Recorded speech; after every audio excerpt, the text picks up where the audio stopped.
to our Welcome to our policy session, the economics of hydrogen in a global energy transition. This is a session co-hosted by Frank Jotzo from the Australian National University. My name is Andreas Löschel. I'm here from the University of Münster, and our title, our topic is the economics of hydrogen in the global energy transition. It's a great timing for a German and for a European, because it's just a day after Germany took over the EU Council presidency on the 1st of July, and the German Minister of Economic Affairs, Peter Altmaier, said at a press conference yesterday that economic policy would be the central focus of the German presidency, and he talked a lot about climate and about energy, and in particular about green hydrogen. And he explained why the aim was not only to preserve the German and the European industrial sector, but to make it more resilient. And to achieve that, Germany and Europe should rely on hydrogen. Europe has already presented its hydrogen strategy, and Germany presented its strategy 3 weeks ago.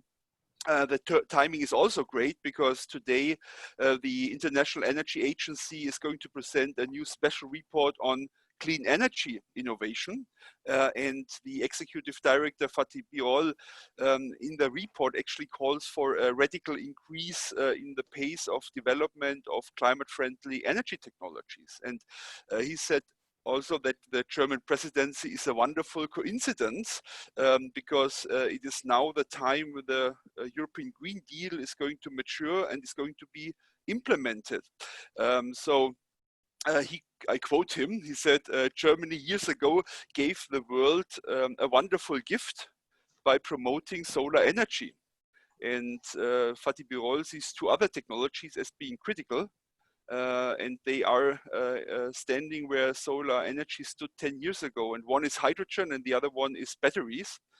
He also warned that Germany and Europe should not only start the hydrogen marathon, but they should as well try to finish as champions. Not as in the solar case. He as well said it might be a sprint, not a marathon, because there is not much time left. So in this session, we would like to discuss options and challenges for the hydrogen economy. And we will have distinguished speakers that are going to look on the hydrogen economy globally, in Germany, in Japan, and in Australia. Indeed, we have wonderful panelists, Dr. Carsten Rolle from the Federation of German Industry, BDI, and from the World Energy Council, Germany. Professor Frank Jotzo is as well going to give a presentation from the Australian National University and the Australian German Energy Transition Hub. We have Yoshiaki Shibata from the Institute of Energy Economics in Japan, and last but not least, Veronika Grimm, professor at the University of Erlangen in Nuremberg, and heading the Hydrogen Center Bayern, Wasserstoff Bayern H2B. So this is the lineup for today. All the speakers have about 15 minutes for their presentations. And we are going to devote the rest of the time, hopefully around 45 minutes to an hour, for a general discussion. So prepare your questions, and then we will try to navigate through the virtual space and deal with hopefully many interesting questions based on our presentations. So without any further delay, I would hand over to Carsten Rolle. I already introduced you, Carsten, briefly. I'm sure you're as well known to many of the participants. So the screen is yours. Right. Thank you very much, Andreas, and good morning, everybody.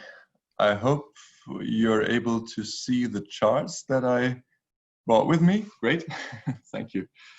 So I have the pleasure to introduce a little bit into the role of hydrogen in the global energy transition, our session's name. And in fact, hydrogen is keeping me awake at night. That's one of the big chances topics for German industry and for me personally. As Andreas just said, in the middle of a national strategy being just presented in Germany, and we expect the European hydrogen strategy being presented next week as that was the German presidency. So there is in fact a lot going around, and I want to give you a little overview on why is that the case, because at least the a little bit older of you might remember that we've been talking about hydrogen for long, and some have argued, is that again just another wave of talk? Is that another hype, as we've seen it 1.5 decades ago, for instance? Or why is it different? And I would argue this time it's different.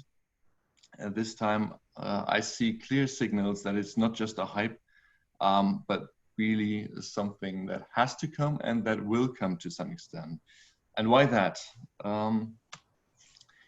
Now, in the first place, we've dealt in climate policy issues with the electricity sector for long. And there's good reasons to start with the electricity sector and with energy efficiency, as clearly those two pillars of the energy transition are crucial. If you would think of the CO2 emissions as something like an iceberg, like here on the chart, it's about shrinking the iceberg by efficiency, so to speak.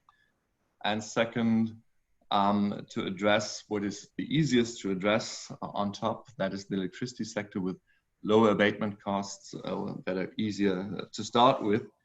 But if you really want to implement ambitious climate policy strategies, and now I think in more and more countries all over the world, in the Paris Agreement, in the European strategies, in our national strategies, we're talking about climate neutrality by the mid of the century or the second half of the century. We clearly know that climate neutrality has to deal with the molecules as well. And that's the hidden part, at least on the iceberg chart here, under the water surface. And the hidden part is a lot bigger than what we can see. The hidden part, the molecule parts, today are something like 80% of the energy demand. Electricity counts for something like 20%. And even if I said the iceberg might shrink and should shrink by efficiency, and if we also see electrification as one part of solutions in transport, in the heating sector, talk about district heating, about heat pumps, there still will remain a big bunch of molecules that have to be climate neutral in the end if we really want to go for climate neutrality. And that's why the reason why we now, with these new ambitious targets, we talk differently about the issue. And talking about hydrogen, to me, would mean talking about all sort of these molecules. Sometimes we call them power-to-X technologies, and it is hydrogen and all the hydrogen-based derivatives, whether it is ammonia, methanol, synthetic fuels. So let me just group all these under the umbrella of hydrogen. Maybe just to make the figures a little bit easier to grasp in the German case here, again, the electricity sector and the other sectors. Again, we see we're quite far in greening the electricity sector, at least in Germany. Now, roughly 40% of the electricity sector are produced in a green manner by mainly renewable energies. But we're not, by far not as far advanced when it comes to the molecules. Something like 8% of the other sectors are now renewable energy based. So there's a lot to do. And especially if we would think of the industrial processes, but also for large parts of the transport sectors, there's hardly any other alternative from today's perspective to see. And also for other parts of the building sector, and in the end, smaller parts of the electricity sector, there will be a need of a few molecules to balance out the system. And in fact, hydrogen is in a very good position to foster this sector integration, sector coupling that we are talking about for so long. Now, where do we stand globally? That was the question to me. And we tried, this is just work in progress, so forgive me for not having this fully finished, but we are in the middle of a little study work in the World Energy Council where we look globally on where do we have seen already national hydrogen strategies. And in the course of the last month, there occurred a lot more strategies, and we've seen processes of hydrogen strategies being in preparation. That's the dark colors on the global map here. We've seen the national strategy of Germany and Netherlands this year, both very advanced hydrogen strategies from my respect. We of course all remember Japan being one of the first pushing very much for that, and South Korea that have published last year a also very ambitious hydrogen strategy. But also on the demand, on the supply side of those who might in the end be in the position to export hydrogen-based molecules. Australia, for instance, has published a strategy, and New Zealand as well last year has published its hydrogen vision. So on both sides, on the demand side as well as on the supply side, potentially we see advanced strategies and a lot more strategies underway, or at least, and that's the lighter colors here, a lot of pilot projects, demonstration projects that are also publicly funded. So there is something going on which is different from what we've seen 15 or 20 years ago. That's the brief answer to the question. If we look on the global map, how could this evolve? I would clearly say there will be trade for molecules in the future as well. We don't see that countries like Germany or Europe in total has a chance to get energy self-sufficient or energy autarkous.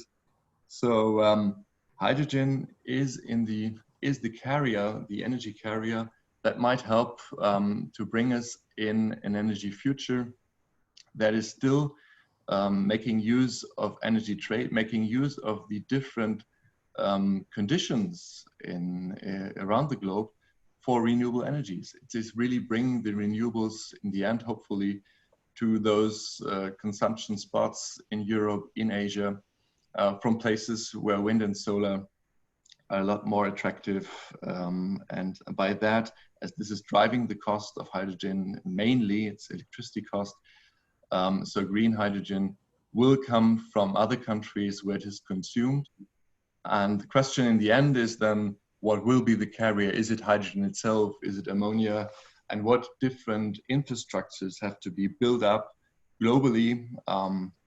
Shipping infrastructures, pipeline infrastructures, fuel infrastructures. But clearly we will see probably different infrastructures next to each other, as there is a need in different markets for different derivatives. That's the second point I'd like to highlight here. Now, on the first consequences here, what is needed? Common standards and a regulatory framework is required. Internationally, clearly, I think we need in the first place, in this initial phase, some governmental backing. We've seen that also in the first partnerships and cooperations of countries like Japan and Australia, or Japan or South Korea and Australia. These sorts of cooperations in the beginning, I think, need some government backing, as of course it is a lot more expensive to produce and consume hydrogen rather than fossil energies from today's perspective. Second, the hydrogen imports have to be considered in infrastructure development plans. Infrastructure is nothing a country alone can decide for its own in a smart way. And especially in Europe, there is a clear need for a common vision, a common strategy on what infrastructure do we want to go for. Do we want to go for a pure hydrogen infrastructure? Do we have to plan a new pipeline grid all over Europe, 100% hydrogen, or is it a blended version? We would go for the 100% hydrogen, as there is a need for 100% clear hydrogen in many parts of the industry, steel industry, chemical industry. And once you start with blending and change the amount of blending, this causes a lot of difficulties in the quality of the products, and it doesn't really allow to make use of the different willingness to pay for fossil fuels rather than green molecules. So that would, I think, be a strong argument for really separating that, at least on the transport level. An international trading platform will be required. We need spots, of course, global markets to come from the bilateral cooperations that we start now with, and to end with global markets as we see them for oil and gas today. And this is the vision where we want to go for and where we should go for. Otherwise, I think we get stuck somewhere because the costs will remain very high if you not really start with a ramp up of green molecules all over the world. Similar to the solar energy, this is really running once it is going global. And for that, of course, we need international applied standards, classification, certification schemes. What is green? What is sustainable? We know that in different strategies, there's different terminology and different definitions of what is a green or a clean molecule, electricity-based. That's just a few words that we've captured in these strategies. Of course, we want to go low carbon.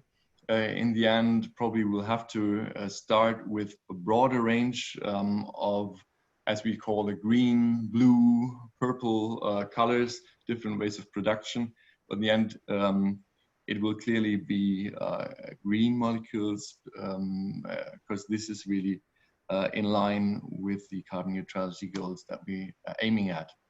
So certification schemes are in preparation in the Madrid Forum in the European Union that I attended last year. We are just discussing one way of having these different colors and by that giving the green characteristics of a molecule its value. That is part of the business model. But of course, on top, there's other means needed, CO2 prices, subsidy schemes, whether it is contracts for difference or other means will be discussed. But there is, at least in the next years to come, a big push, especially on the demand side needed to start these markets working. And we say manufacturing industries and transport are the two markets where we want to start. As I said, for technical reasons, there's hardly any alternative in some places. And second, as the willingness to pay or the ability to pay in the transport sector is a lot bigger than in other sectors. So that might also help to speed up the ramp-up phase of this development. To conclude, there's partnerships, as I said, and the Australians have been so smart, I think, to translate their hydrogen strategy already in Japanese and Korean. Germany has published its strategy and have recommended on Twitter to do so and then translated in English, Arabic, Russian, Spanish, other languages as well. We are already preparing cooperations with Morocco. There's other countries that are interesting partners to cooperate with. That's what we looked at also within the World Energy Council's study 2 years ago. But of course, the vision should be a global market, and only then I think we can really share cost and make use of that in a global manner that is fitting to the climate neutrality goals. So I will leave it with that, and thank you very much. Thanks a lot, Carsten, for this great presentation. I would propose that we will save the questions for the general discussion at the end, and I would directly move to Frank Jotzo. As said, Frank is professor of the Australian National University. We are as well happy to share responsibilities in the Australian-German Energy Transition Hub, where already a lot of work has been devoted as well to hydrogen issues. So, Frank, the floor is yours. Yeah, wonderful. Thank you very much, and really look forward to the discussion. So as Dr. Rolle mentioned before, Australia is one of the countries that does have a national hydrogen strategy. In fact, it is the third national hydrogen strategy since the 1980s. But also in Australia, there is a sense that possibly this time it might well be different. Another thing I can share with you is that, you know, this hydrogen strategy in Australia is very heavily export oriented. Okay, so domestic use is really a kind of a thought as how one might get a hydrogen industry going. But what excites everyone here is the potential for exports. either of hydrogen or of other hydrogen-based or more broadly renewables-based products. If you go to the website of the Australian government and you know, look for the National Hydrogen Strategy, you will see that it is translated, right? And it is translated into Korean and into Japanese. It's not translated into German. Maybe all that tells you is that, you know, we expect that all Germans have perfect English, right? That is a reasonable expectation. Maybe it tells you something else. Okay, I've got a few slides prepared. Let me share them. So here we go. So great comparative advantage for the production of hydrogen and for the production of other renewables-based products, of course, right? So very high insolation rates in very large parts of the country, right? The charts here taken from Global Solar Atlas. And you can see that it's kind of the worst parts of the country in terms of solar installation are kind of on par with southern Spain. And what we're really talking about is this area here in the northwest of the country, the Pilbara, where you have extremely low population densities. This is essentially desert area. You've got deep sea ports very easily already available and very easily built. You obviously have extremely low land values, and you've got a combination not just of high insolation but also wind, right? Very good wind resources there as well. Furthermore, right, stable institutions and you know, a Western democracy, which I guess puts Australia into a more favorable position in terms of attracting investment in export industries that are anticipated to be there for the long run, and of course expertise and experience in the build up and running of very large scale energy and resources industries such as the iron ore industry, but most recently the liquefied natural gas industry. Australia now the largest global exporter of that commodity. So what are we thinking about in terms of exporting? Well, first of all, hydrogen, of course, but, you know, I mean, the costs of processing and transporting are high, and it's not really clear at this point just how you will get those costs down in a way that will make traded hydrogen cost competitive compared to domestically produced hydrogen, wherever you might want to export it to, and or alternative ways of providing low carbon energy in those places. The official goal in Australia is H2 under 2, sort of stretch goals, government calls it, is to produce hydrogen at less than $2 Australian per kilo, so it's about €1.30 or $1.40 US. Now, one thing that looks very promising from where we sit is ammonia, right? So produce ammonia via hydrogen and then export that either as a fuel or as a fertilizer.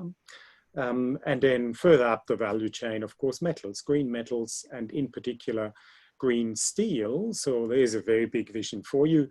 What does the global steel industry look like in a world economy that is truly decarbonized, say in the second half of the century, if we believe that can happen? Then, you know, places like Australia, they're very, you know, Australia's the largest global producer exporter of iron ore.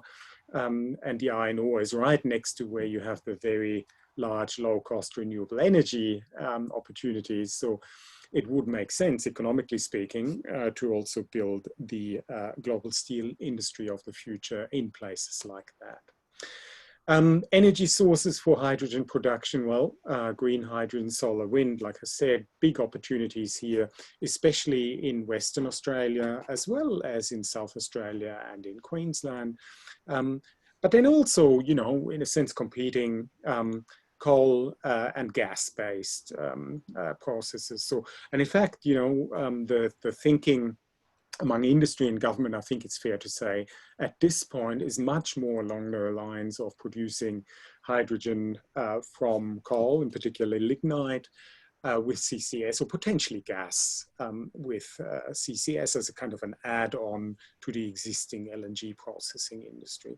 The lignite route is very attractive because, you know, it's largely, it's a bit like the Lausitz in Germany, very large lignite fields that that will tend to go unused with the closure of the coal-fired power stations. Now, what is clean hydrogen? If you read the national strategy, then clean hydrogen is any kind of hydrogen that doesn't have full emission of CO2 into the atmosphere. And so the route via coal with CCS is called clean. Now, problem is, of course, you need very high capture rates in order to comprehensively beat gas, natural gas, in terms of CO2 emissions. As soon as you're at capture rates of 60% or thereabout via the coal route, you're actually doing worse in terms of overall carbon dioxide emissions than if you use natural gas straight. So you can find some basic information at this link here. Work with colleagues, that's underway. Whose problem is that? Well, if you are Korea, Japan, and you want to have a clean emissions balance, then you can just import Australian produced, not so clean hydrogen. And the emissions from that will, of course, be accounted for in the Australian emissions inventory. So that creates all sorts of complexities, actually, in terms of how we go about embodied emissions and emissions accounting and what that might mean for Paris targets down the track. Cost of hydrogen. Okay, so how do we get to under 2? This, again, some ongoing work with Tom Longden and also Andreas. So when we look at models, detailed technical models of hydrogen production, you can see that there's a near linear relationship in terms of how electricity costs and capital costs for electrolyzers, PEM electrolyzers, translate into total production costs.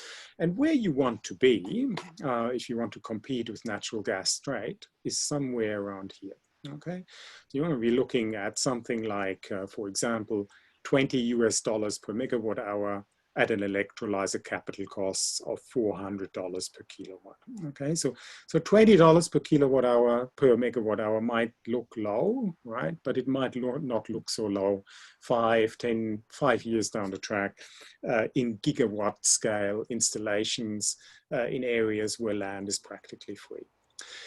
Now, politics and economic policy. So what we have in Australia is overall a very, very difficult politics of climate change, right? It's really terrible, actually. And that is reflected in the difficulties in getting decent policy instruments deployed. We used to have a carbon price. We're the only major country that has abolished it.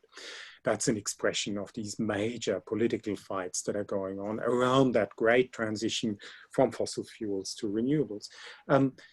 The hydrogen, the dream of hydrogen enables a very positive narrative about energy transition, okay? Because here you have a transition to potentially a renewables-based zero carbon system that is actually a thoroughly positive one because it is the establishment of new industries, new jobs, new export opportunities, potentially very, very large. So our colleague Roscano has a book out, Australia as a zero carbon energy superpower. I'm not sure about the superpower, but certainly this continent could be a significant force in global renewable energy-based products to the tune of hundreds of billions of dollars per year in terms of value exported relatively easily, in fact. Industry and regional policy, right? Who pays for the R&D? Who pays for the infrastructure? Which types of industries will benefit from the establishment of publicly funded infrastructure? And really what I see is that this comes down to the wire in terms of the influence of the fossil fuel industry, coal, gas, versus the opportunities in renewables, and we're beginning to see that play out. Which region of the country, right? This industry could sit in different parts of the country. I mapped that out before, and we're already seeing actually several Australian states have their own state-based hydrogen strategies. Finally, climate change policy, right? Again, a very positive narrative. We may help the world decarbonize, okay? And there's, of course, a very genuine aspect to that, in particular for a hydrogen system or ammonia or green steel that is based on renewable energy generation. If it's based on CCS via fossil fuel route, it could, of course, result in raising Australian domestic greenhouse gas emissions. International relations, and I'll end on this. Germany, a very important relationship. I mean, the way we perceive it here, it looks like Germany is taking globally the lead on the development of a hydrogen industry, in particular the usage aspects of it. And so in terms of the systems, the standards, the technology created, it is clear that it is in Australia's interest to engage with Germany, even if exports from Australia to Germany of hydrogen might not be the first order of the day. Japan, Korea, very important trade relationships, technology relationships, and these discussions are certainly underway between industry and government, and to an extent also the research circles in these countries. And finally, China, right? So not necessarily in terms of hydrogen production and trade, but in terms of steel. So when we think of the future of the global steel industry and the vision of a green steel industry, then the Australia-China steel production supply chain is the largest and most important in the world. Australia supplies about half of the iron ore processed in China, and about half of the world's iron ore. And an enormous amount of coking coal goes from Australia to China as well. When you imagine that supply chain without the coking coal, then there's enormous opportunity for relocation potentially to Australia of at least part of that production chain. So thank you very much, and I look forward to the discussion. Thanks, Frank, for this great presentation. I would propose that we now move from the supply side of the hydrogen market to the demand side. Next speaker is Yoshiaki Shibata. I'm very happy that Yoshi joins us from the Institute of Energy Economics in Japan. I have to say that I'm as well a member of the German-Japanese Energy Transition Council, which is to a large extent directed as well by the Institute of Energy Economics Japan. Carsten is as well a member, I should say, of these councils. So great to have you here, Yoshi, and the floor is yours. Thank you, Andreas. Can you hear me? Yes. Okay, thank you, Andreas. I'm just working on hydrogen and renewable energy in my institute, and today, please let me talk about clean hydrogen. How far is it to the commercialization? Let me touch upon there's a lot of challenges for the hydrogen to be commercialized. But before that, just let me address what is going on in Japan in the policy on the hydrogen. And we have Ministry of Economy and Trade and Industry. This is a major ministry of Japan who is involving in hydrogen development. And under METI, we have Agency of Natural Resource and Energy. And under that, we have NEDO. This is some implementation body for the demonstration pilot project of the hydrogens. And beside this Ministry of Economy and Trade and Industry umbrella, we have sorry? Yeah, I think we share your slides, but you're sharing your folder. We only see your folder. Or do you see your own slides already? Because we only okay, that's a good point. We don't see it, Yoshi. We only see your folder. Okay, sorry. So probably double click again. Okay. Can you see my slide? No. No, maybe stop sharing and share again. Yeah, I tried again.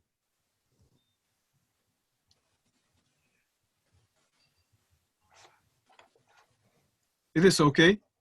No. No, still no. I'm sorry. What's going on? Need to stop sharing, yeah. Now I have just stopped your screen sharing. So Yoshi, if you start again and actually click the window that has your PowerPoint in it, and hopefully that'll work.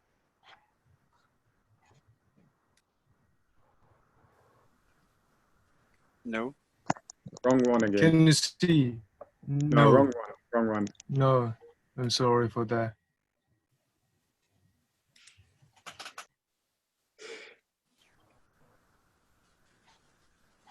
Try again.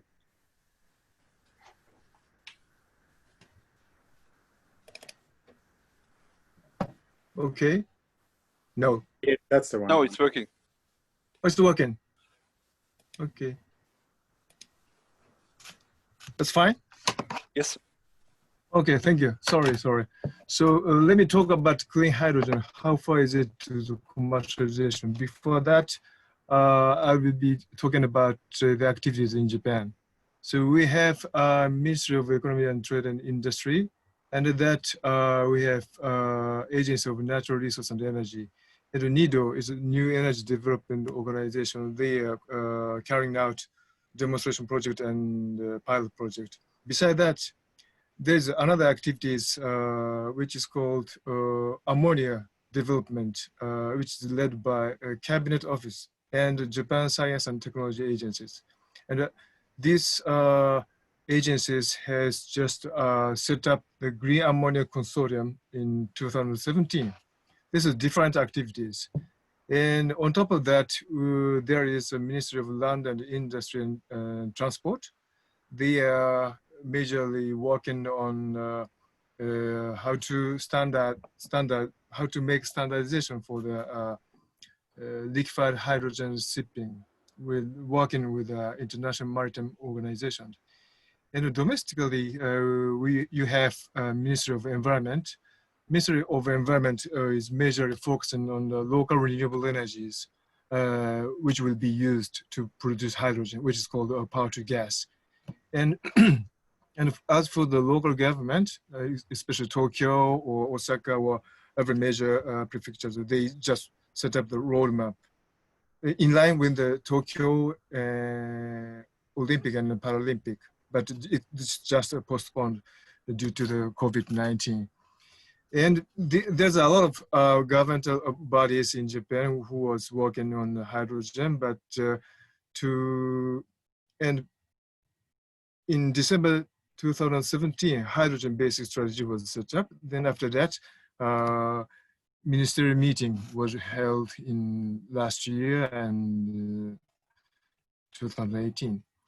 I do not talk about the detail of the strategic roadmap for the hydrogen fuel cell in Japan, but this roadmap has set the target in detail, technical performance or cost effectiveness or economics of the each technologies, ranging from the supply of the hydrogen to application of the hydrogens.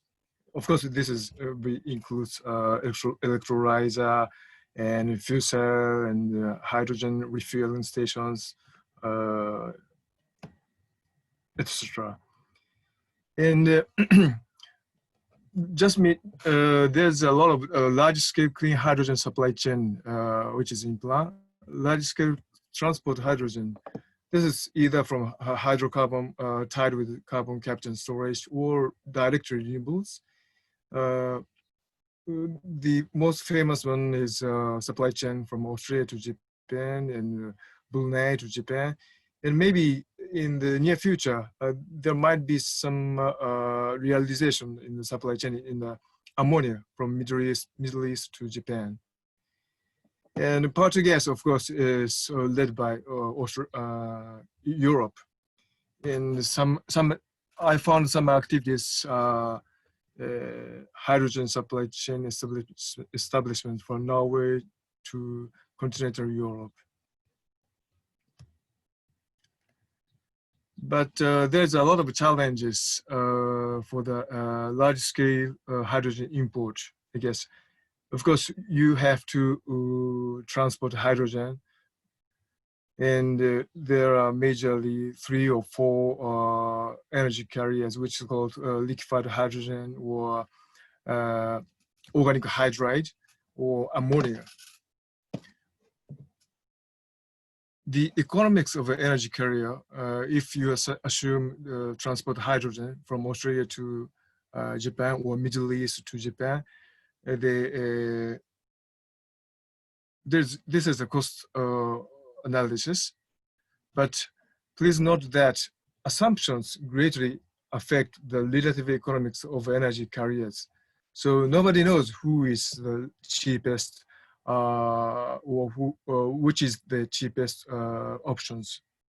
And NEDO pilot will be revealing the technology challenges, issues, and economics of especially liquefied hydrogen and methyl cyclohexane in this year. Just pilot has just begun this year. And the other option is, of course, a power to gas, and we have relatively few pilots of the power to gas in Japan. I know there's a lot of pilots in Europe, but we have majorly two pilots. One is Fukushima, and the other is Yamanashi. This is middle part of Japan. And of course, we have, on top of that, we have pilots, small-scale pilot project led by Ministry of Economy, Ministry of Environment. And green hydrogen production cost, that depends on the capacity factor of the electrolyzer, and of course the price of the input electricity. And if the unit electricity consumption and the capex of the electrolyzers reduced, maybe that a target price will be achieved in Japan. But when we talk about the power to gas, it is very important to figure out how much surplus electricity will be expected. For example, in Japan, until 2030, we cannot expect a lot of renewable energy for the moment. In that case, producing hydrogen from renewable energy, that is very limited quantity, very, very limited quantity. So from my point of view, until 2030, power to gas in Japan is very difficult. But after that, power to gas in Japan will be getting into the market. So, but before getting into the market, power to gas, maybe there's some option for the business model, because electrolyzer has a multi-functions. And by applying electrolyzer to the multi-use, the hydrogen production cost can be reduced. I think this can be an early stage business model of the power to gas. For example, power to gas can provide greater flexibility, and also you can sell the hydrogen as well. So by combining these application or multi-use, hydrogen production from the renewable energy can be reduced. And of course, the other point is discussion on transmission fee. Power to gas is energy storage. In many countries, energy storage like a pumped storage, hydro, or batteries, they are exempted from the transmission fee because they do not directly consume the electricity, just charging and discharging. So power to gas is also the energy storage. So I think how far the transmission fee can be exempted is a very crucial issue for the power to gas business model for the green hydrogen to be much cheaper and cheaper. And please let me talk about a little bit about hydrogen consumer. That is very interesting that in Europe and in Japan, it's completely different strategy. Let me categorize the hydrogen consumers by non-energy and energy. And the other axis is if there's an existing infrastructure or if there's not existing infrastructure. Then I think in Europe, the early targets are the existing small-scale green hydrogen to be replaced by the green hydrogen, okay? So this is a very small market, but step by step, they are aiming to expand the market. But in Japan, the early target is large scale and building new infrastructure. So hydrogen should be used for the power generation or huge industry or something. But there's no existing infrastructure. So we have to build the new infrastructure. I think this is, we have to start from scratch or greenfield. So I think this is a little bit challenging issues, and this is like barriers.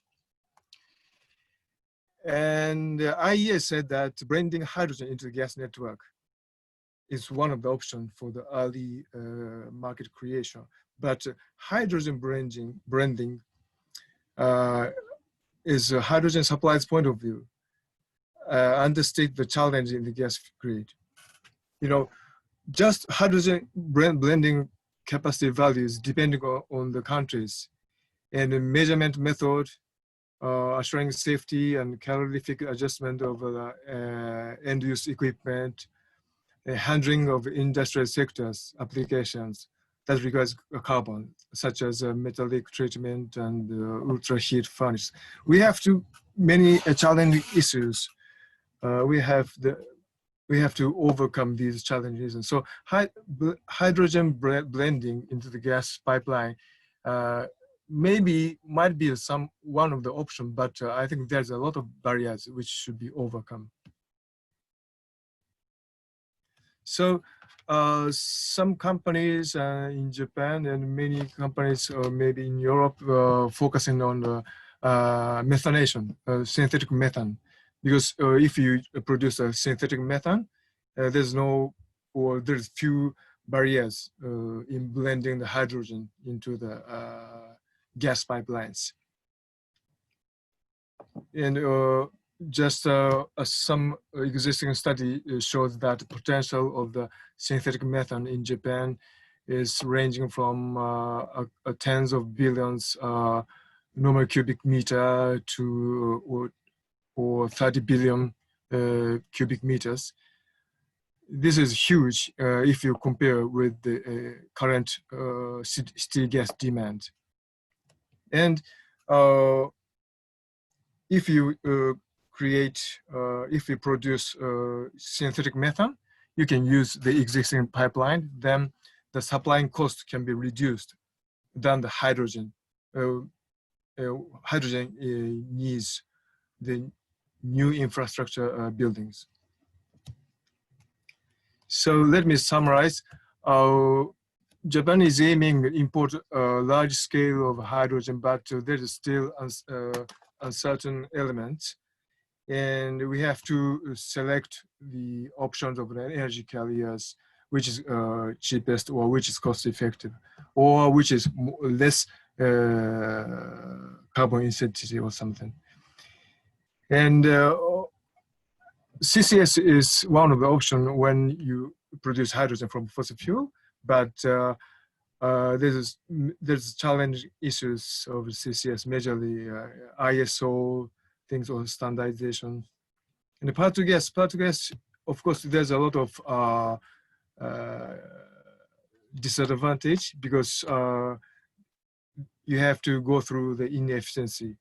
There is a lot of conversion processes, but we have to emphasize the benefit of the carbon dioxide emission reduction and also grid stability, providing flexibility to the grid, and the sector coupling and the improvement of national energy securities.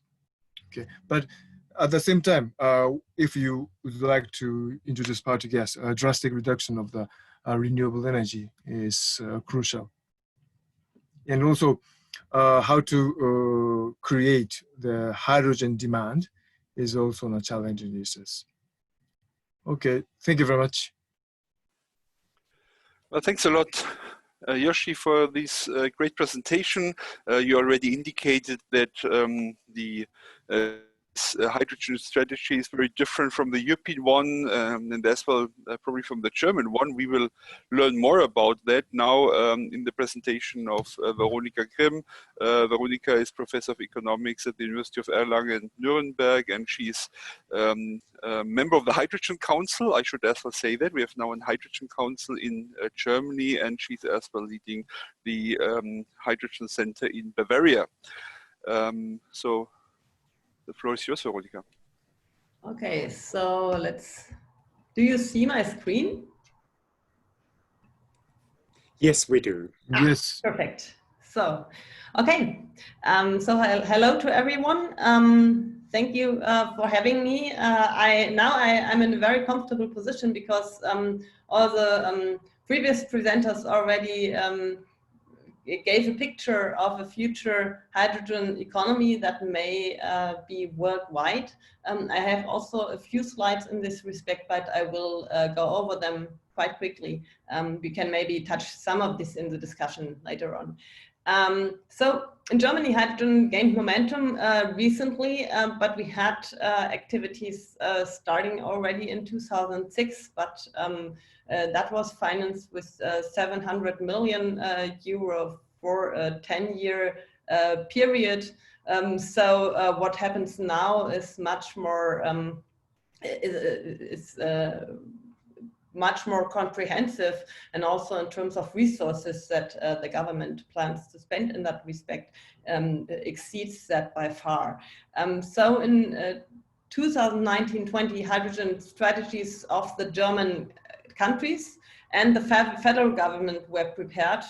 Some countries already presented them in 2019, most of them in 2020, and also the national hydrogen strategy was presented in 2020 in the context also of the economic stimulus package that already planned significant resources to spend in the area of hydrogen development. I think something that somehow also changes the perspective of energy policy and climate policy is that there is a comprehensive perspective on gaseous and liquid energy carriers. And so energy policy is not only affecting the energy sector anymore, but affecting also the industry to a large extent, and it affects different resource. So the Ministry of Economics and Energy is involved, research, transport, and the development ministry is involved. So that is a much more comprehensive perspective on energy policy than we had before. There were some changes of perspectives in Germany also otherwise. So there was a climate package which introduced, or which planned an introduction of CO2 pricing in all sectors in Germany from 2021 on. And so there are more market-oriented mechanisms to guide energy policy. And I think also in the context of hydrogen, this will be very important, because basically we let's go here, we get somehow a coordination problem in the economy, because there are so many sectors involved. So there is the energy transition by itself, but there's also structural change and a transition in the industry involved. And somehow we need incentives that drive all these players in the same direction at more or less the same time, because the value change of hydrogen economy have to develop more or less simultaneously, otherwise the business cases for individual players are just not there. If I cannot get access to hydrogen, I just cannot drive a hydrogen car or lorry if transportation and logistics is not organized yet. So this has to go hand in hand, and I think this is a big challenge in that context, that we develop hydrogen strategies, and that's also the reason why hydrogen strategies are so important, because there need to be a coordination of all these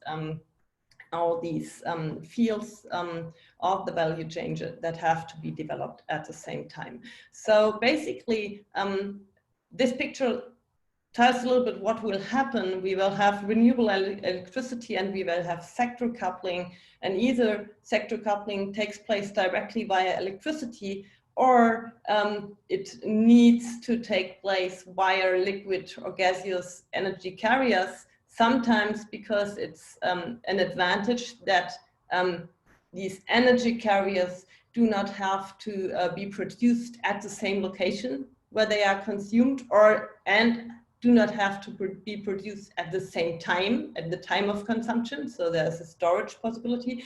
And in other situations, it's just not possible to defossilize by electrification directly.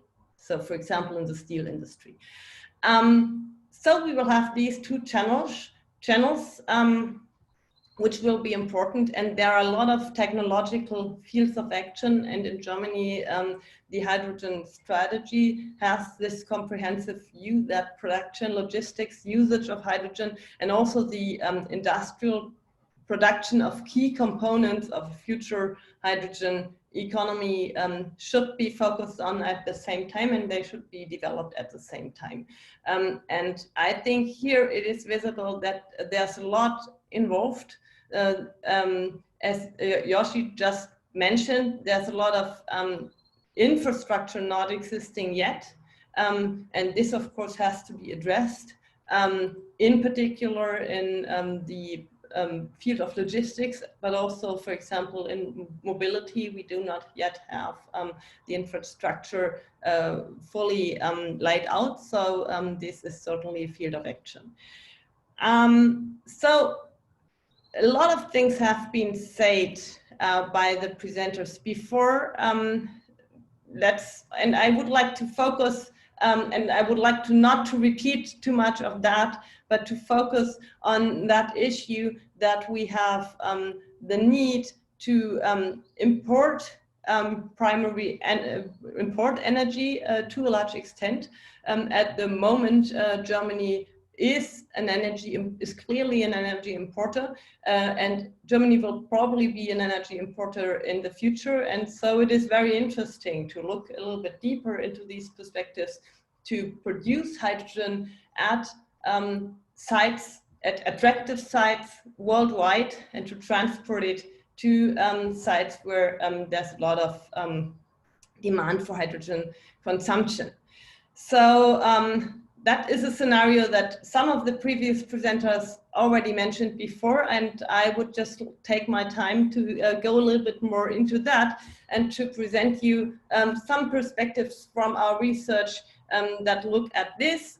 We have two papers that are cited here where we look at production of a small amount of e-fuel in Germany, so electrolysis in Germany, and usage of the hydrogen in Germany for mobility.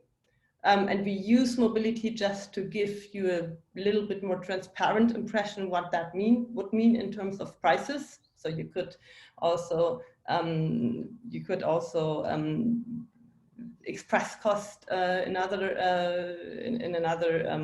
way, but I think mobility is a very catchy example. So you see what would be the comparative advantage of hydrogen and different other synthetic fuels.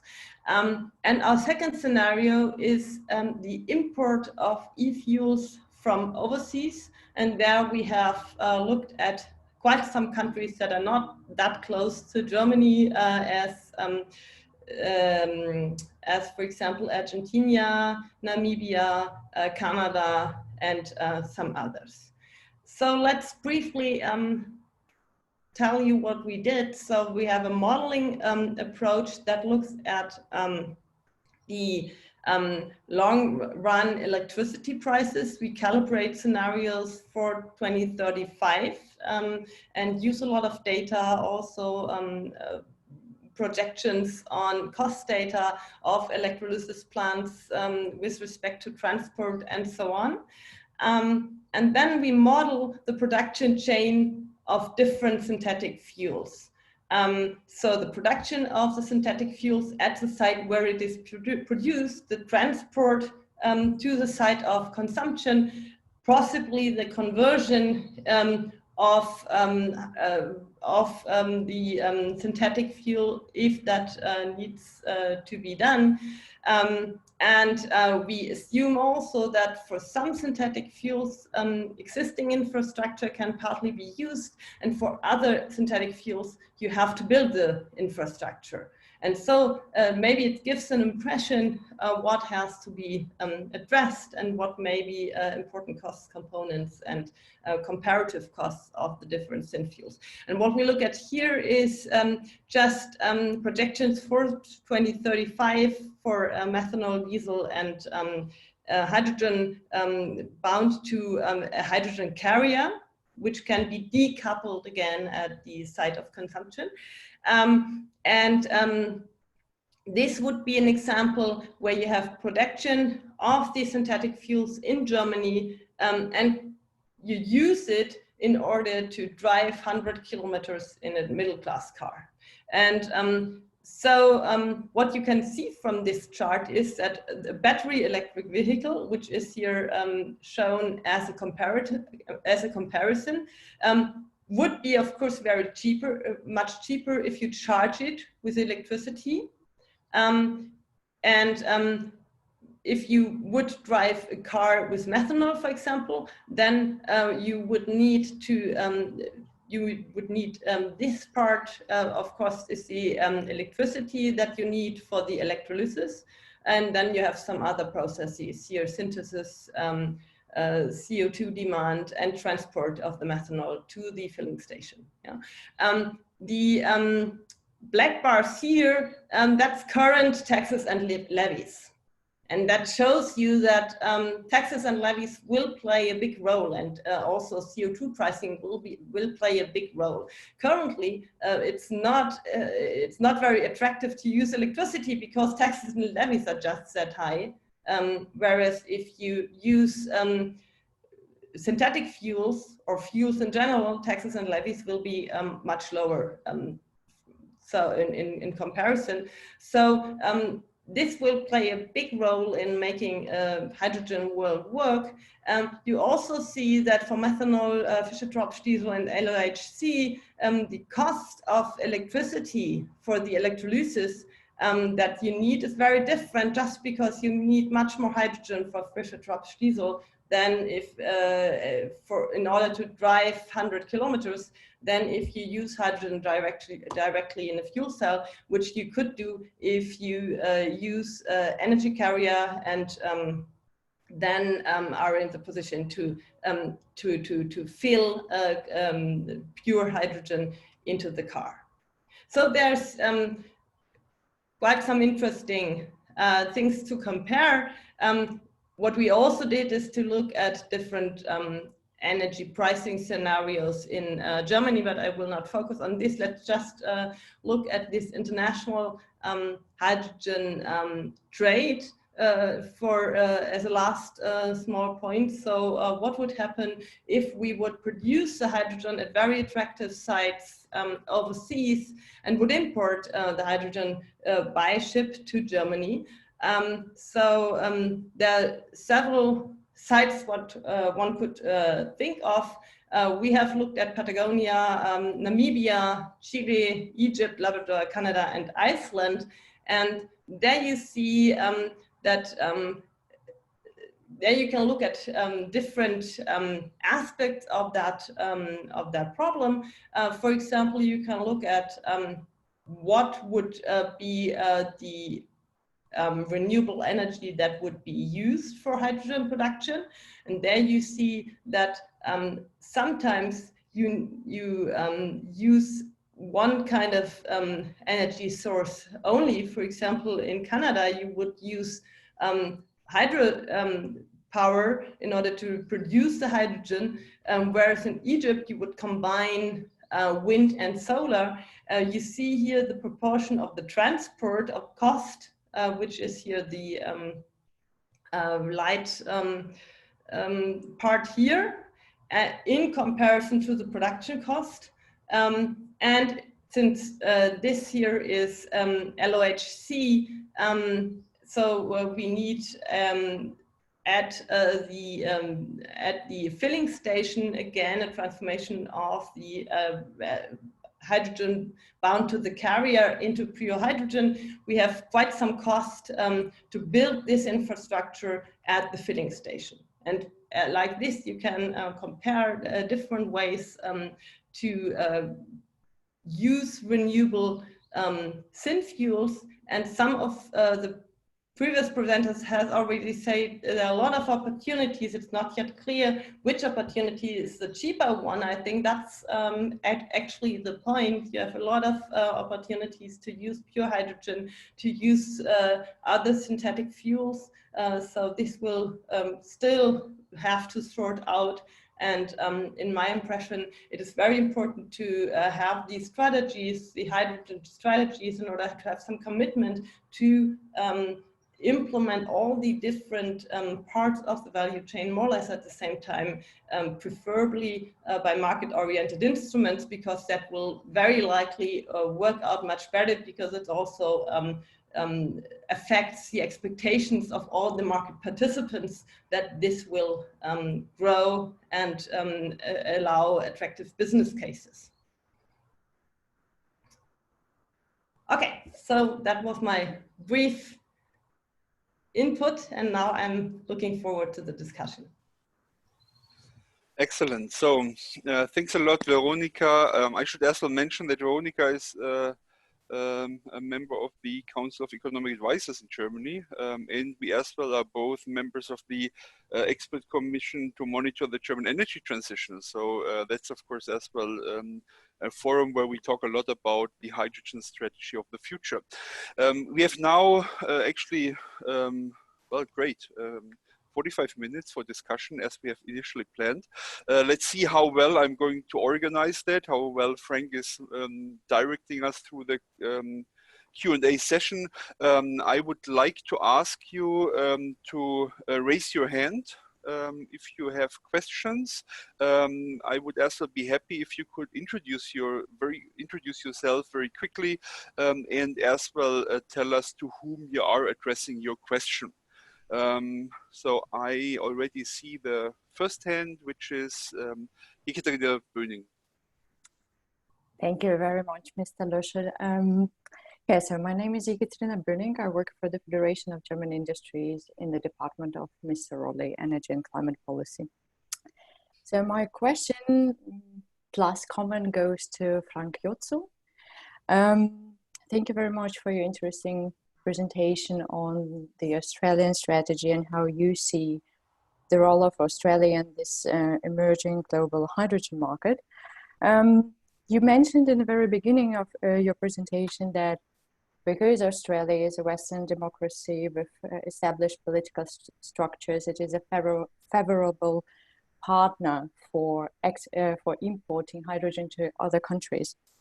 At the same time, I think that it is exactly the industrial Western democracies who have a very special role to play in reaching the targets of the Paris Agreement and in trying to, well, achieve the climate targets we have. That's why I was quite surprised when in your presentation you focused quite a lot on producing hydrogen from natural gas and coal, applying CCS. Yes, maybe not. And then when you also asked the question, if hydrogen is exported, for example, to Japan, where in which country the CO2 emissions will be actually accounted. Because in my view, it doesn't actually matter whether the CO2 emissions are accounted in Japan or in Australia. If they reach the atmosphere, then the climate impact is actually worldwide.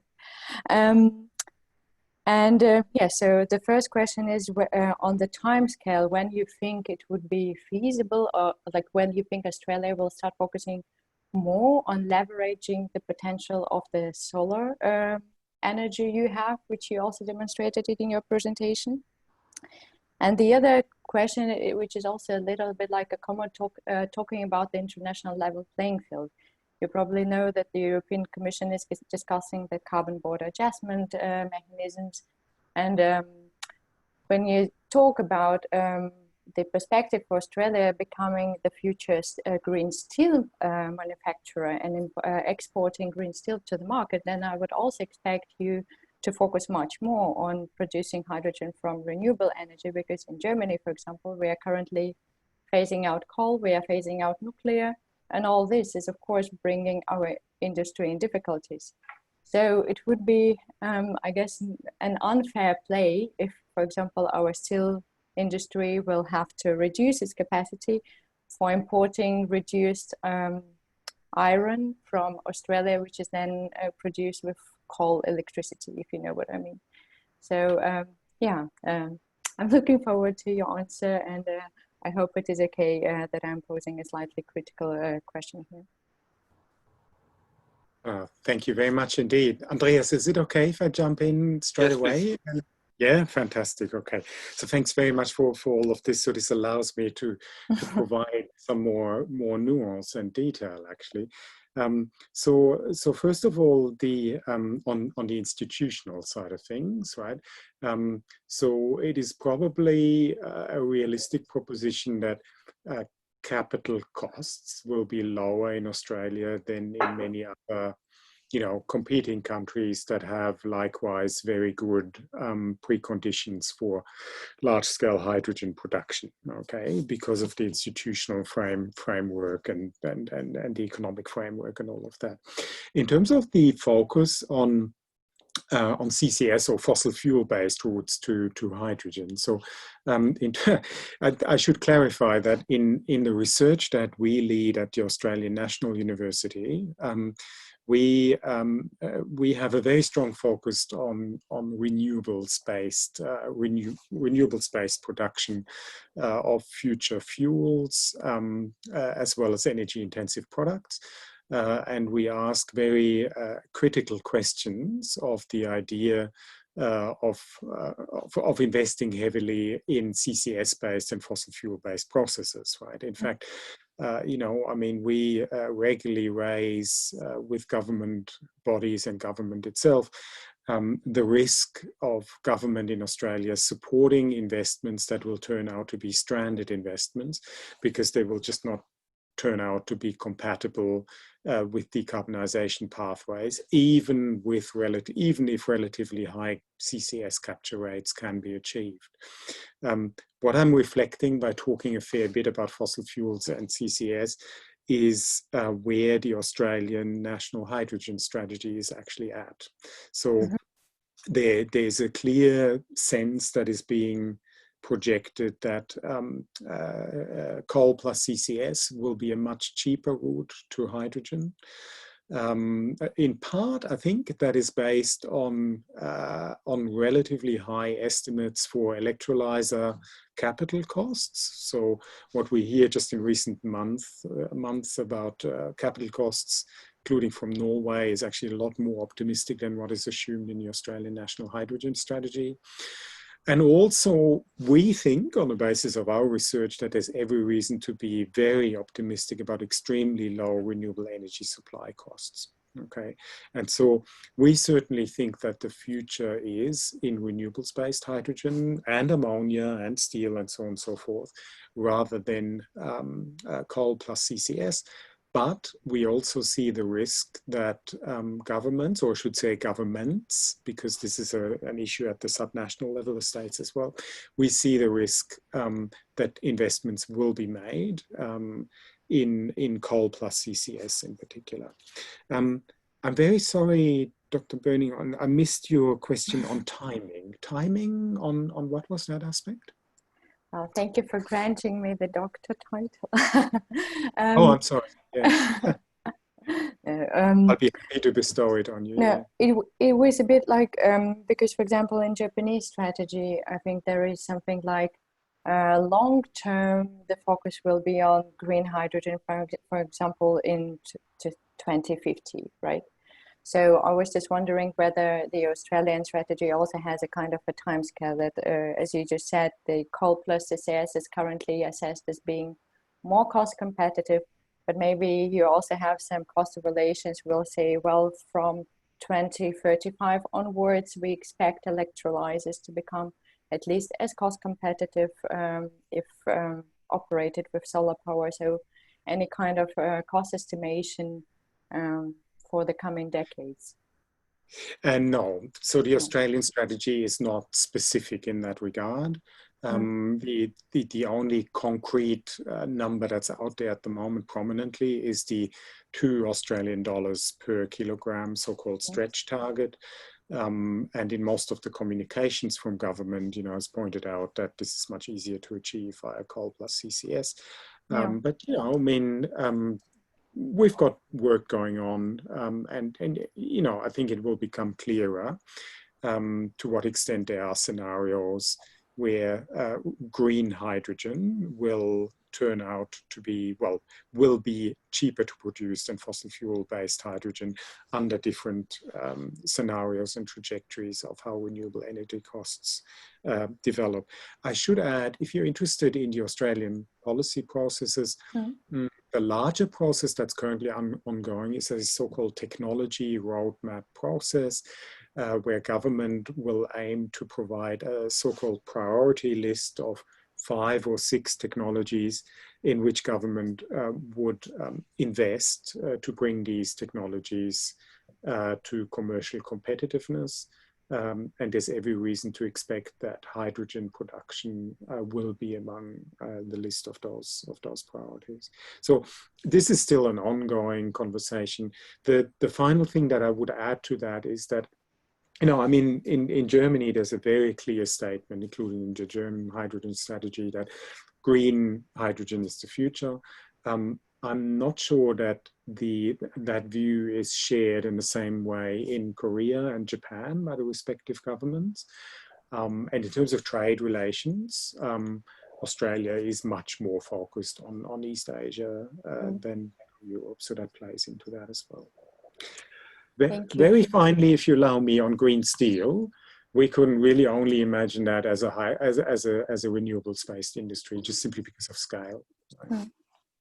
So now I have Paul Berg from the ANU. Paul is as well involved, I know, in the Zero Carbon Grant Challenge in Asia, which I think Frank as well touched a bit on already. So, Paul. Thank you, Andreas. My question is to Yoshiaki. It was a very nice presentation. Japan currently has a carbon tax, quite a small carbon tax, which is levied on coal, oil, and natural gas. My question is, in the future, do you think at some stage that blue hydrogen or other types of hydrogen that have emissions associated with them in their production will be subject to some type of carbon price signal? So, for example, that carbon tax might be applied to them based on the emissions in their supply chain.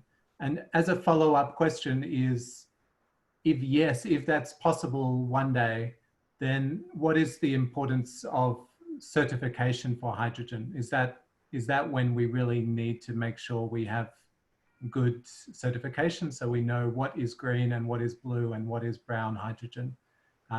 Thanks very much, Yoshiaki. And perhaps others might be interested in the question as well. Thank you. Thank you, Paul. Yeah, I guess carbon tax in Japan is very difficult to be introduced. Yes, of course, Ministry of Environment, they are eager to introduce the carbon tax, carbon pricing, but on the other hand, the Ministry of Economy, they're very con to introducing the carbon tax. But on the other hand, I guess without carbon taxes or carbon emission constraint, there's no need for the hydrogen. We cannot expect a bunch of hydrogen, green hydrogen, to be introduced with that carbon taxing or carbon pricing or carbon emission constraint or regulations. So this is a little bit very difficult situation in Japan. With that carbon pricing, the government is aiming to introduce a clean hydrogen. So I think this is very difficult situation for the Japanese government. And the other question is certification of the color of the hydrogen, I guess. And yeah, I really understand that certification of the hydrogen is ongoing, especially in Europe.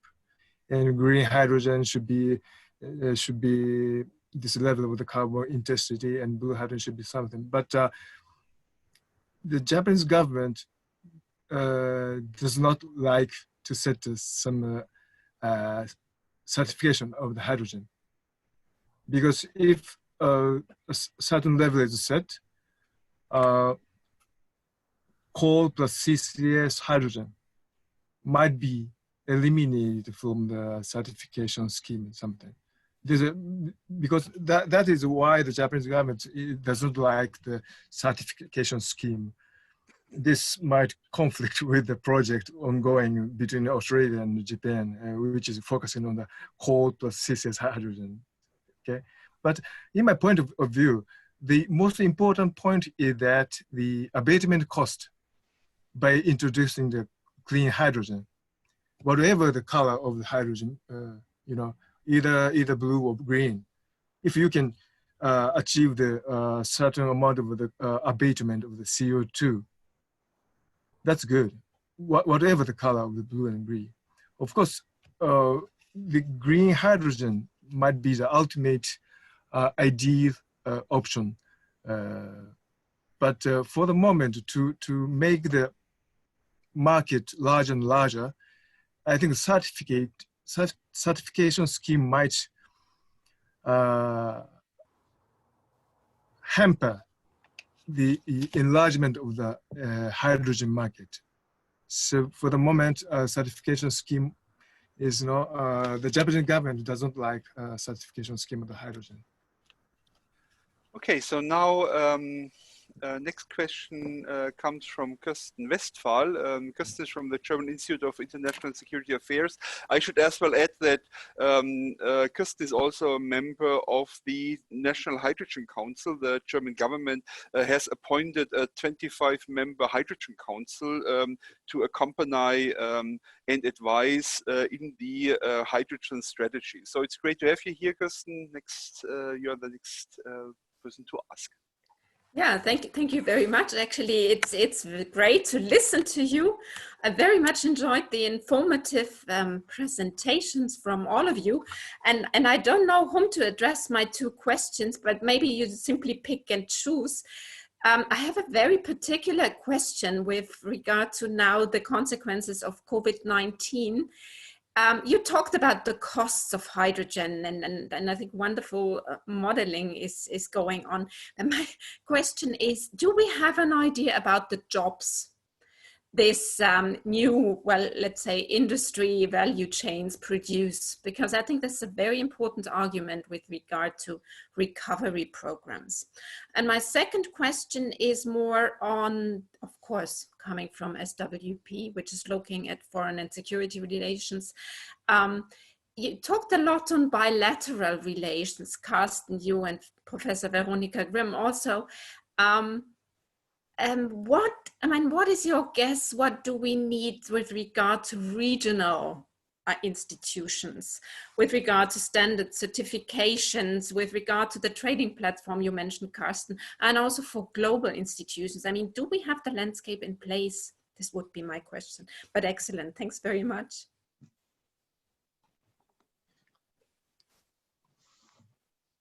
Right. Shall I start, Andreas? Yes, start. There were so many questions on the table. Try to pick a few. From the former questioner, yes, I think the certification question, Europe will probably deliver one of the first answers, and once it is established, I see a chance that the European scheme of standardization certification will set the global standards, as we're not only probably one of the big consumers at the beginning, but also as the discussion is more advanced here, as I can see it in other places in the world. Now, on the jobs, I can't really serve with precise figures, to be honest, Kirsten, but I think Europe is very well prepared when it comes to its technologies and its industries. So what we know is that the market share of electrolyzer companies in Europe is by far the biggest globally. So Europe and Germany as part of it are very well prepared technology-wise here. So there's job chances for Europe in that game, but it can't really say a precise figure. On the geopolitical one, now, as you have, of course, written in many articles, there's so many questions related to that on the oil and gas industry, on the new suppliers, as we have seen on the industry side, and what parts of the value chain will remain where as well.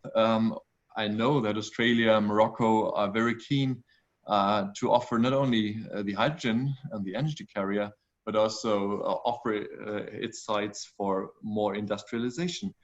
And that might be in some industries closer, as in the refinery industry, in fertilizer industry, and in others, talking about the steel industry, maybe not that much, as I see electricity cost as one part of the bill, but there's a lot more on specialization and on knowledge and technologies behind rather than just offering the hydrogen. So, but in fact, there's a battle going on, an industrial battle, a competition on do value chains really move from industrialized countries to others? Where the institutions? Well, that's an open question. There's not that many institutions already in place. Europe, as I said, with this European strategy, might gain a little bit speed, and by that said, again, some standards, at least in the region to Northern Africa, with its bilateral cooperations that we're pushing for, maybe with others as well.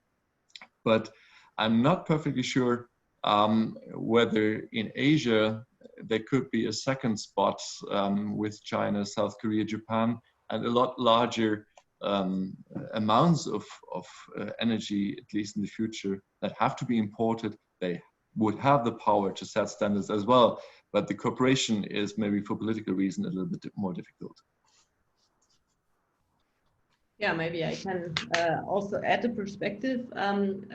First, with respect to jobs, I think, I mean, there is, of course, this is a somehow open question. You can look at that empirically by, for example, evaluating the change of job ads and the contents of job ads, which we are currently planning to do with a group of labor economists to just get an idea of how quick this change is evolving. Does the job market potentially react to the issue of the hydrogen strategies? Because now firms get expectation that this will take speed.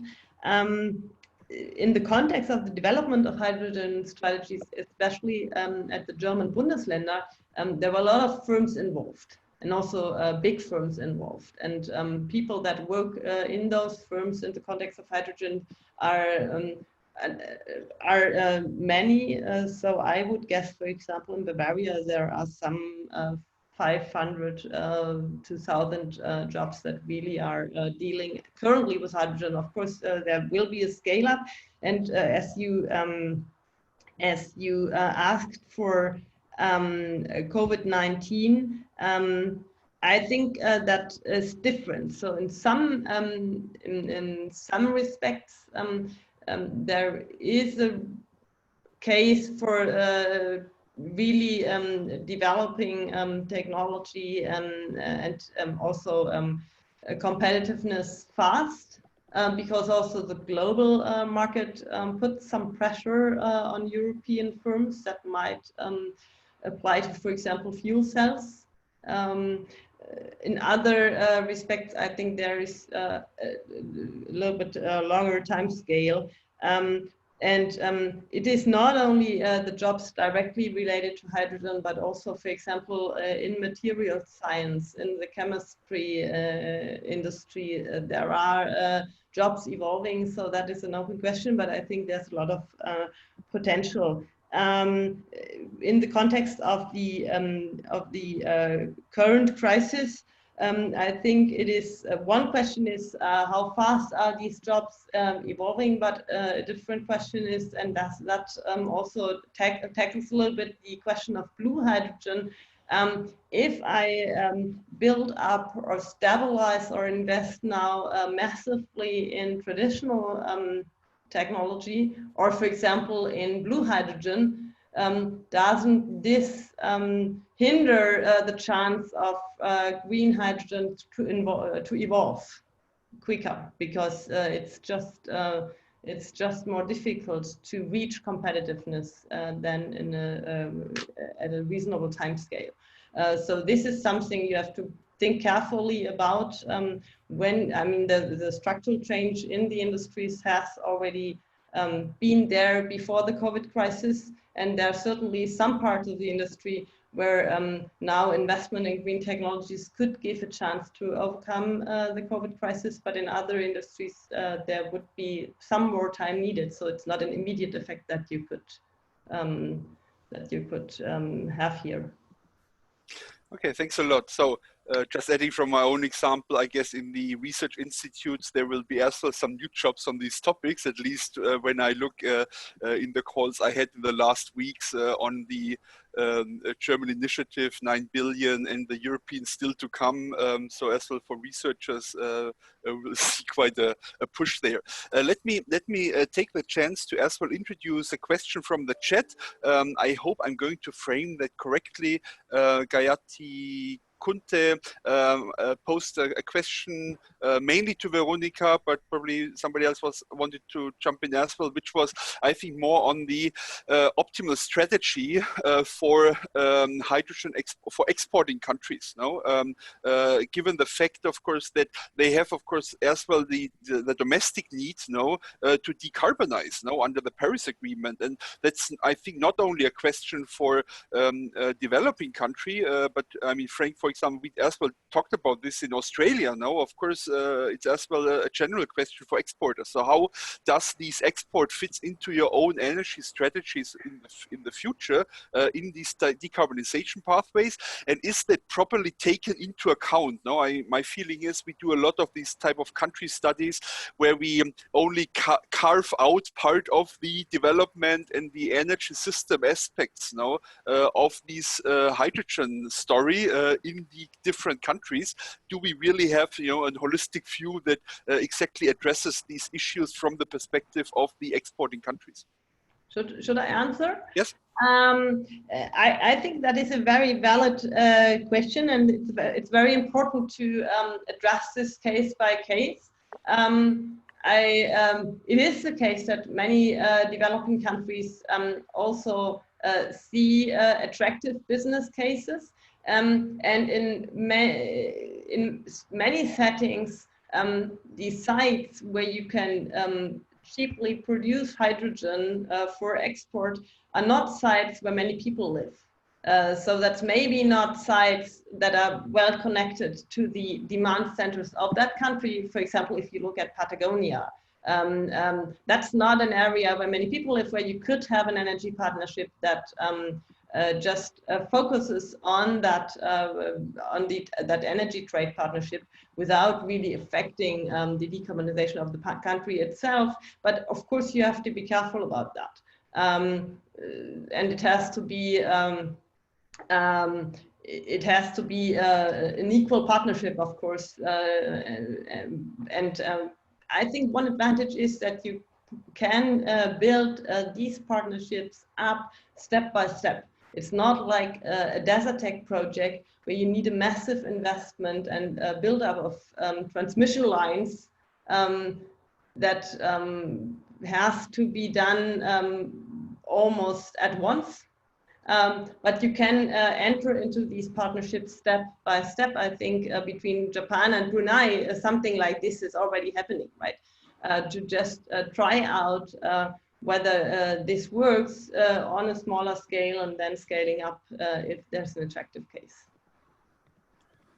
Okay, so I have another question by Jörn Richstein from DIW. Jörn, do you want to jump in?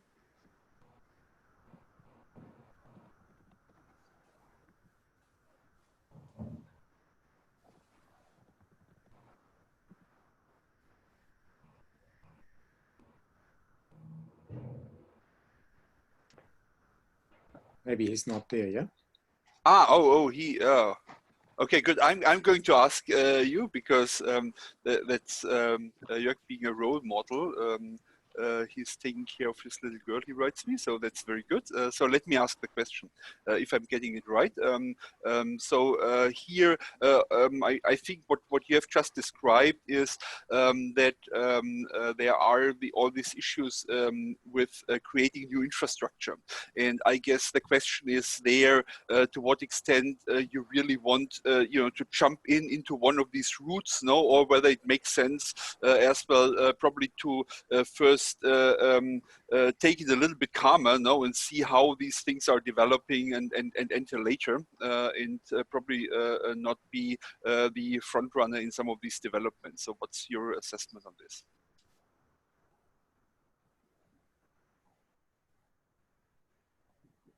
And of course, the other question is the general question on infrastructure, no, being a general problem, no, where we see people don't like infrastructure investments and build out in Germany. That's of course a problem already with the electricity grids. No, and we might see same problems in the development of this new infrastructure. So that's not in my backyard, as Jörn is asking about. Yeah, I can maybe answer this NIMBY question or start answering it. I think that is a very valid concern. My experience when we talked also to a lot of people from the local communities is that the first thing people see, of course, is the great narrative. So there's a great potential that makes possible to transform a lot of things we are doing in a way that it is carbon neutral. It is not so much a narrative of abstention that comes with hydrogen. So that is that makes people interested in it. I'm quite sure that the second step, the concern about the effects of the build-up of infrastructure will come later.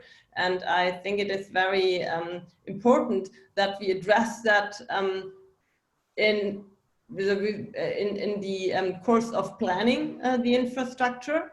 And also we address that in terms of a communication strategy, so that we are not surprised and we do not have to delay processes because of these acceptance concerns, but account for it ex ante and deal with it proactively. In some respects, it will be easier. For example, filling station infrastructure will be not that critical. It's basically possible to place that at sites where it is not affecting people to a large extent. The build-up of a pipeline infrastructure may not be that critical as well, because, for example, the current plans of the German gas companies is to use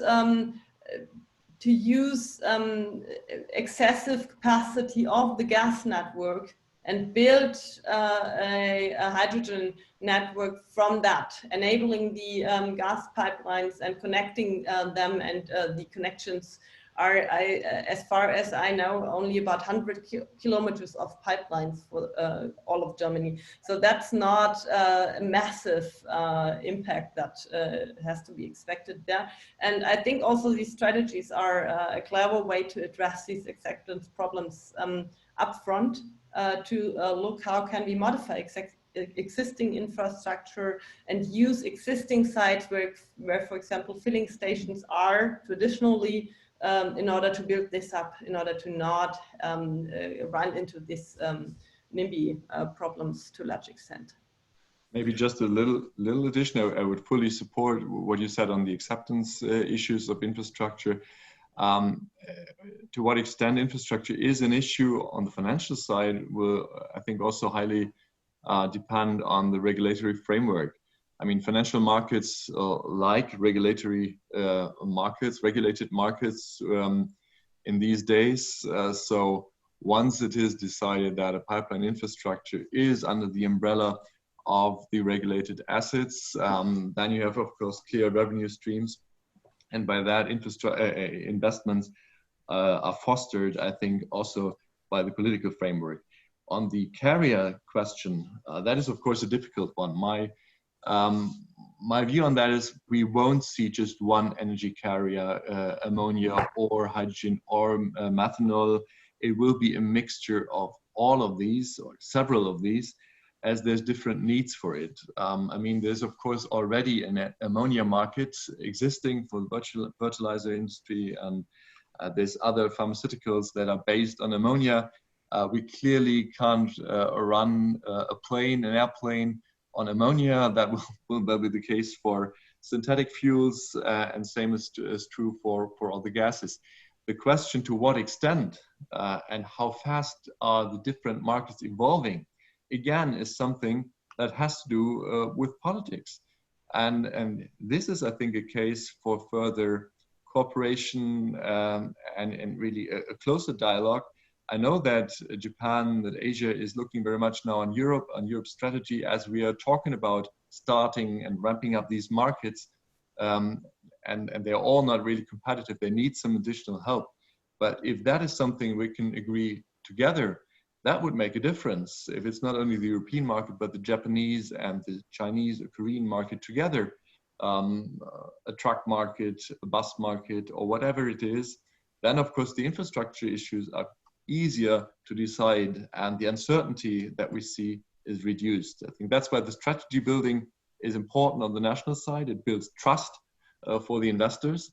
But I think more cooperation and dialogue would be really a chance to even increase this. So probably follow up on that. Another question from the chat is exactly on the role of China. I mean, we have touched it a bit now in the different presentations, but probably it would be nice now to get as well some assessment now what role China could play actually now in this development of the hydrogen markets. Yoshi, you're the closest. Yes.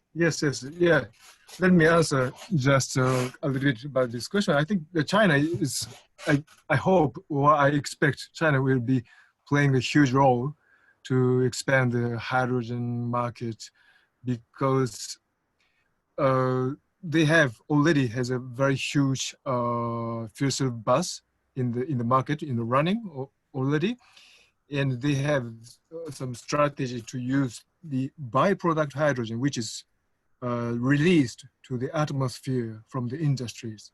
So they are planning to use these byproduct hydrogen at first. And on the other hand, there's a lot of renewable energy, wind and solar photovoltaics inland of the China, which is not connected to the grid. And this hydrogen will be, this renewable energy will be used to produce green hydrogen. And yeah, as we see in the case of the solar photovoltaics, if they have a plan to introduce a hydrogen, of course, the electrolyzer and fuel cell, this cost is getting lower and lower. That means they can expand the hydrogen application market as well, producing hydrogen as well. Thank you. Frank. Oh yeah, Yoshi just said what I was going to say, and that is the potential to really drive down electrolyzer costs in particular, right? If China gets into this market as a producer in a big way. And you know, we're certainly hearing from contacts that this is probably already happening, and we should probably put much lower assumptions about electrolyzer capital costs into our model than mostly we are. But, you know, among all of us, I think, Andreas, you are the closest one to China, actually, with all of your various corporations, right? What do you think? Yeah, well, it's really. I think hydrogen is, of course, a big topic in China. My feeling is that this is mainly seen as well in terms of energy security issues in China and how to be less reliant on imports as well in the Chinese case, especially if it comes to the chemical sector and the oil refinery sector. And of course, they have already a very large hydrogen industry now in China. And I think they're as well just about to, let's say, formalize a bit better their strategy. So I think we are going to learn more about this.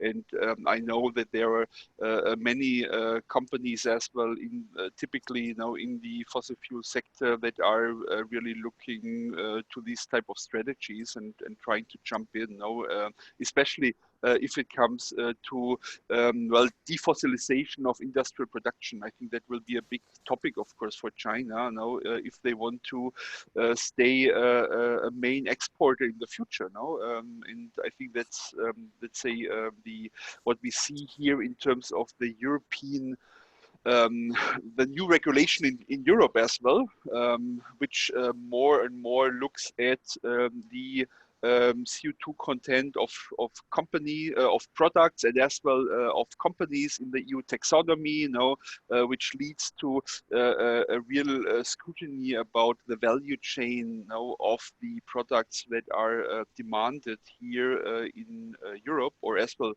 produced, finished here in Europe with all these inputs. I think they are aware of this need for transformation as well. But as I said, it's as well coming very much out of course of a fossil sector now, with renewables still making up only a small part of the energy system. So this will take quite some time. Also, the scales are different, obviously. And with respect to China, maybe, I mean, I'm not an expert on China myself, but I talked to a lot of firms that have also activities running in China, and talked to people that have worked in China for a long time in the area of hydrogen. And I had the impression that although they might not have a formal strategy, they are quite far in some respects that would be important in Germany as well, and that have been discussed in Germany as well in the context of a hydrogen agenda, or even a hydrogen roadmap that would follow a hydrogen strategy.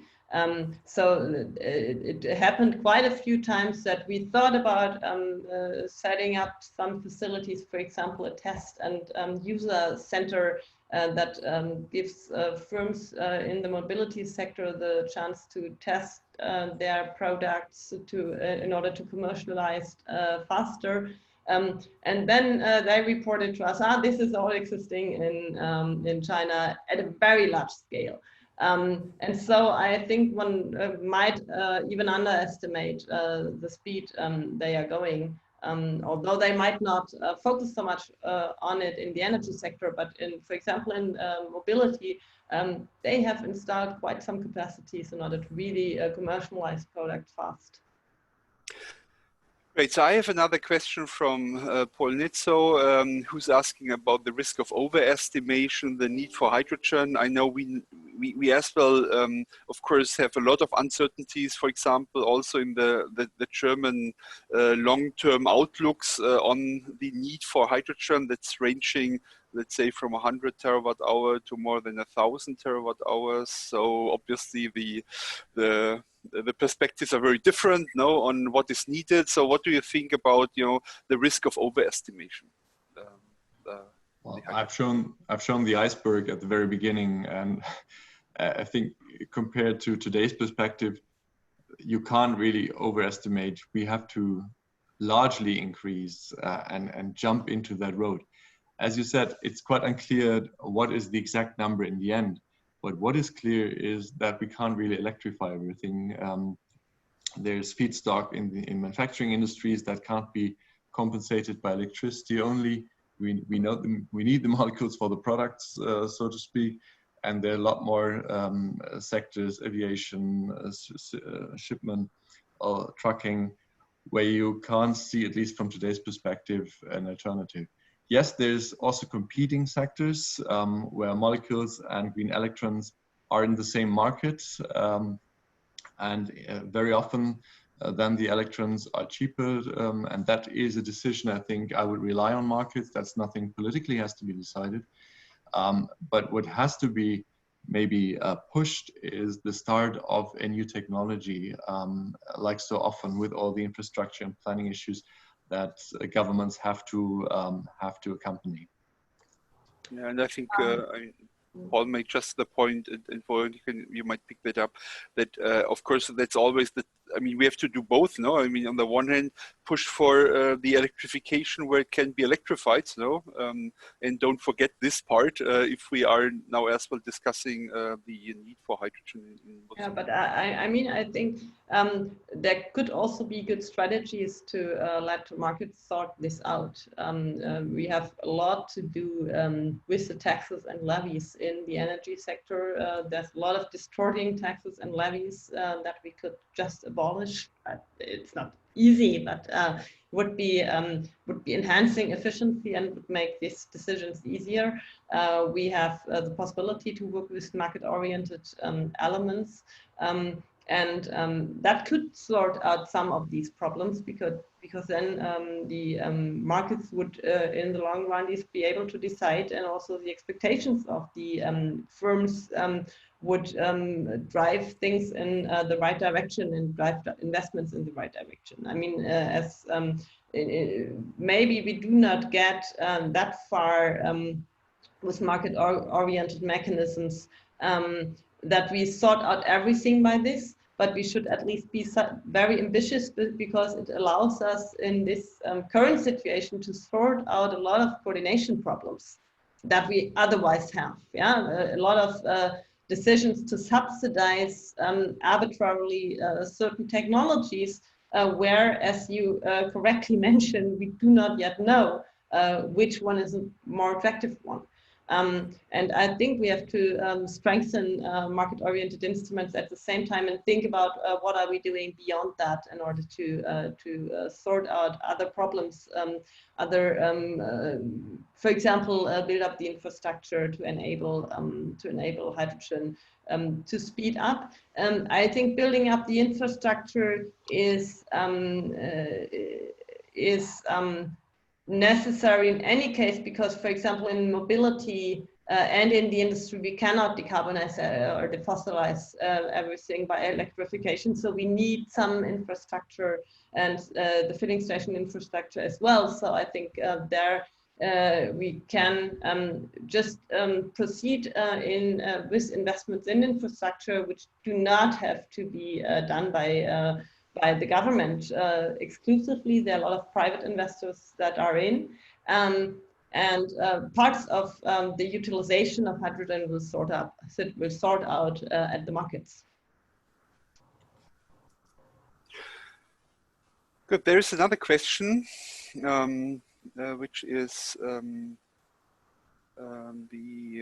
the role of carbon pricing. I think Veronica, you already said a bit about that. No, and we already heard that in many regions, of course, we are moving slowly but steadily to carbon pricing and higher carbon prices. Yeah, but I think that's exactly the point where we have a lot of things to do.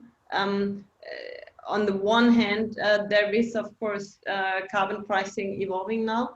On the other hand, we have these taxes and levies, and we partly tax renewable fuels with an energy tax, as we do tax fossil fuels. And I think there's a lot of things to sort out, which may make the things work out better. So I think we have addressed all the questions in the chat. I don't see any raised hands. So if you have questions to the panelists, this is the last chance to raise them.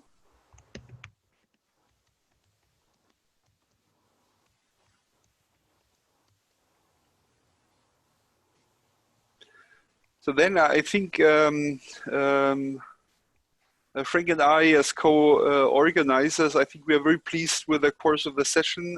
Thanks a lot to all the panelists for the great presentations, and especially for this very interesting Q&A session. I think we really had a lot of time to discuss different things.